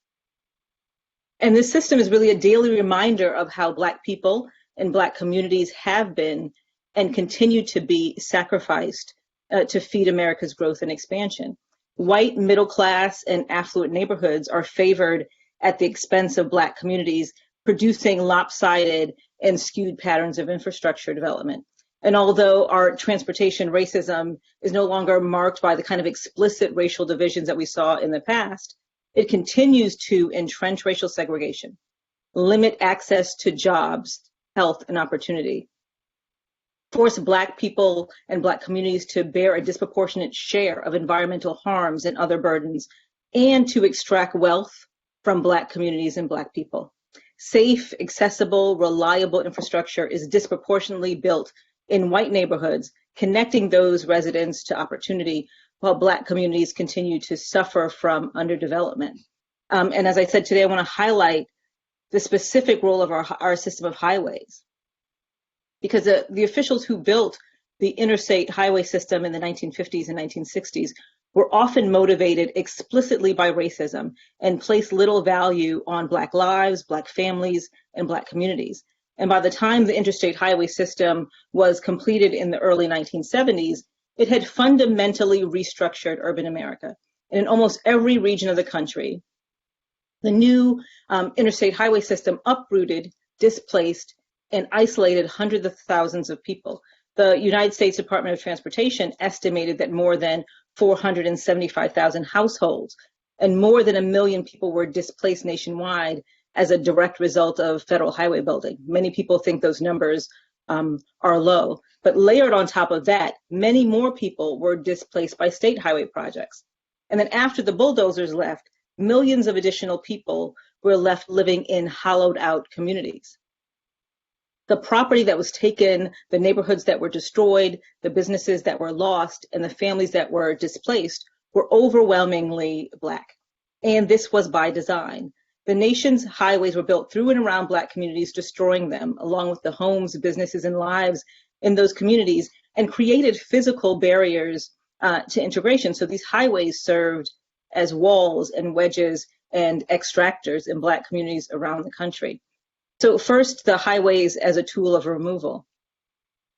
In states around the country, highway construction displaced Black households, but really cut the heart and soul out of thriving Black communities as homes, churches, schools, and businesses were destroyed. And in some communities, the highway became the tool that white government officials and white residents had been looking for years to displace those Black communities. The destruction of a Black community to make way for I-95 in the Overtown section of Miami, Florida, I think provides an example of how construction of the highway was often used to actualize a racial agenda, to destroy vibrant and economically self-sufficient Black communities. So I-95 tore through the center of Overtown, which was a large and, as I said, vibrant Black community, then considered to be the center of economic and cultural life for Black people living in Miami. And it was the realization of a decades-long campaign by white business leaders to remove Black residents and claim that land to expand Miami's central business district. And by the late 1960s, Overtown was dominated by the highway, and there was really no evidence at all of why it was once called the Harlem of the South. Really, no corner of Overtown was saved. And although nearly 40,000 Black people lived in Overtown before the highway expansion, only about 8,000 remained in a hollowed out community after the highway was built. Similarly, in Pittsburgh, Pennsylvania, a Black community known as the Hill District was devastated in order to build I-579. And when I-579 opened to traffic, it had effectively cut off the Hill District from Pittsburgh's thriving downtown area and displaced thousands of Black residents. The population of the Hill District dropped from about 54,000 in 1950 to about 9,000 in 2013, and more than 400 businesses were lost. And you really cannot overstate the impact of this kind of wealth extraction. And the community was essentially damned, and today about 40% of the Hill District's residents live below the poverty line. In communities around the country, some people who could not or did not want to move remained in those hollowed out communities adjacent to the highway, trying to rebuild and having lost value in their homes as well. And those communities and their residents also bear the marks of decades of accumulated disadvantage. Highway building gutted the economic core of these communities and killed off a generation of businesses. The elimination of Black-owned businesses through displacement deeply impacted segregated communities that were already deprived of economic investment. Ownership of homes and businesses is really critical in building generational wealth.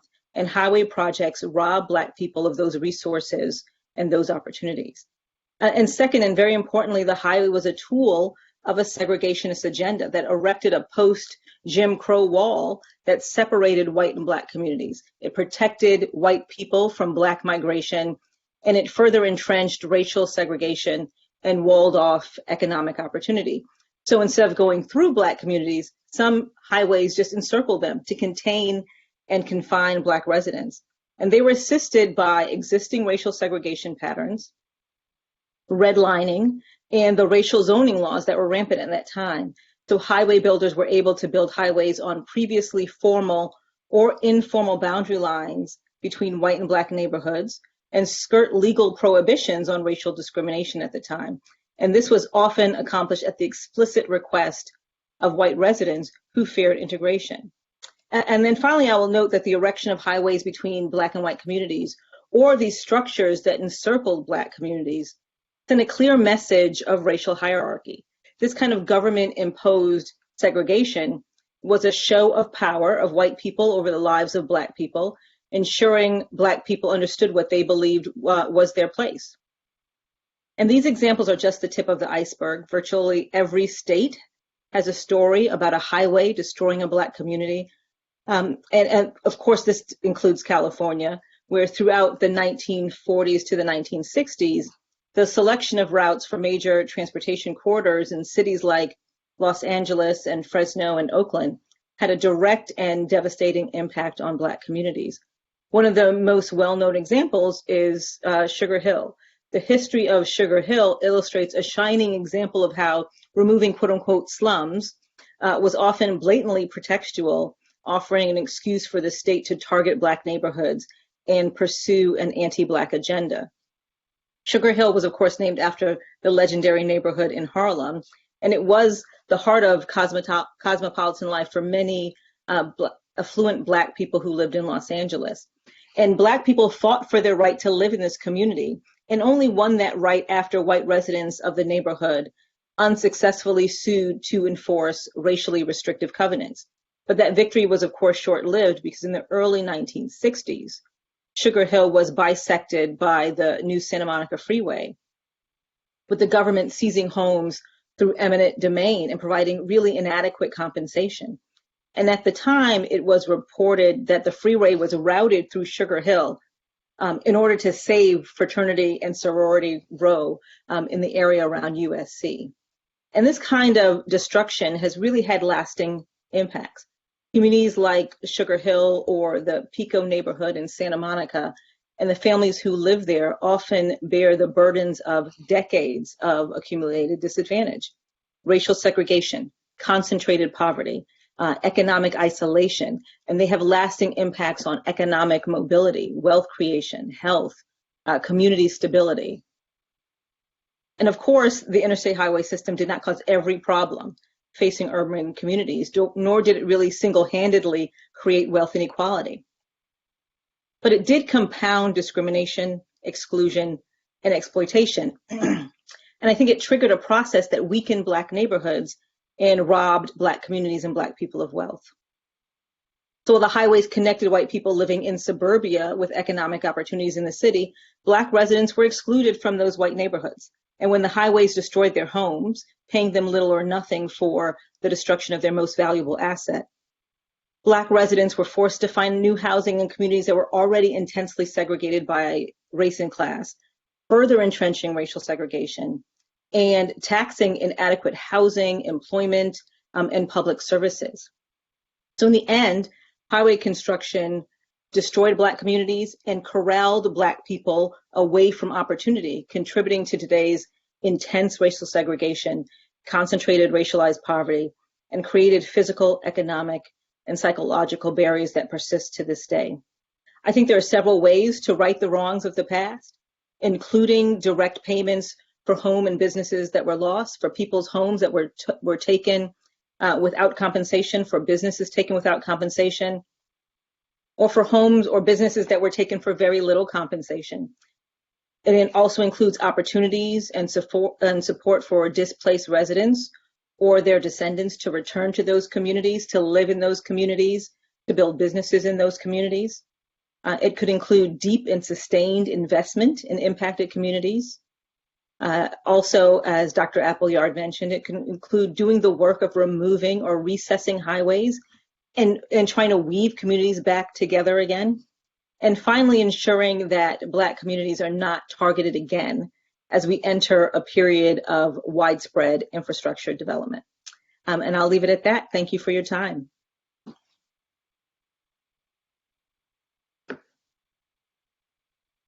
Thank you very much, Professor Archer, for that amazing presentation. We will now turn to Dr. Isaac Martin.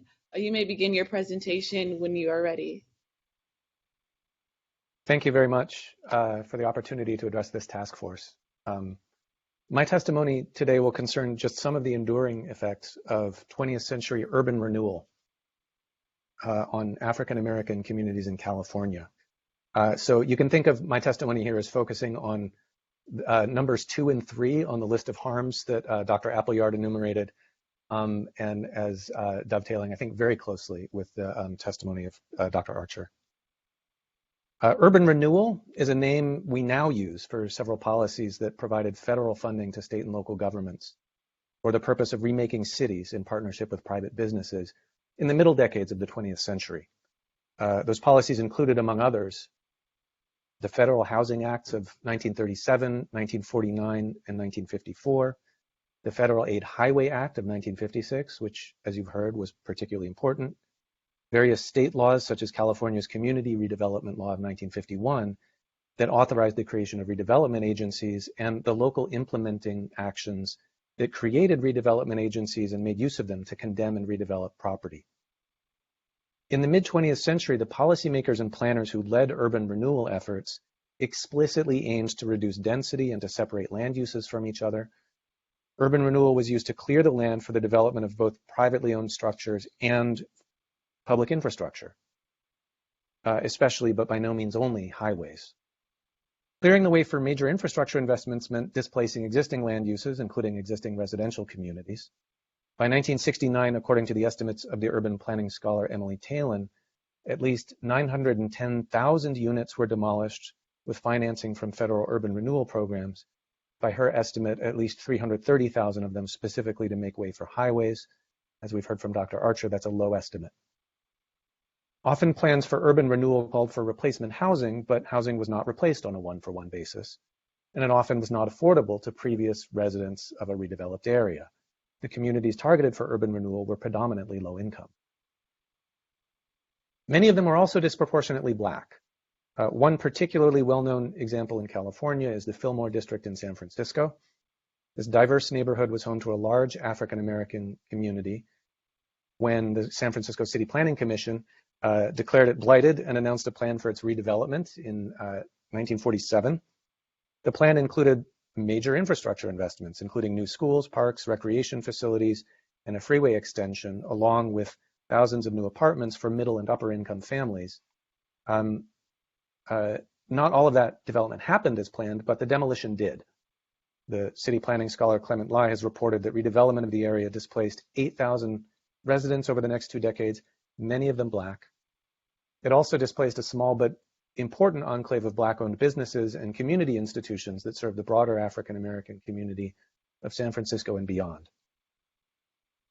Another especially well-documented example from California that you've heard about in Dr. Appleyard's testimony is West Oakland. Federal, state, and local government agencies demolished thousands of homes in this once thriving majority Black neighborhood in order to make way for new highways and light rail that would funnel commuters from the suburbs into San Francisco. The historian Robert Self has estimated that West Oakland lost between 6,600 and 9,700 housing units in the first 6 years of the 1960s, displacing, by his estimate, more than 10,000 people. Caltrans in the 1990s sponsored some oral history interviews with former residents of West Oakland. One such resident who was interviewed, Landon Williams, gave an oral history interview in which he recalled that in the 1950s, when he grew up there, it was a Black community with a vibrant commercial strip running through it, until the Nimitz Freeway and the Bay Area Rapid Transit carved through the neighborhood. And in his words, they wiped it out and the ground lay fallow for like 10 years.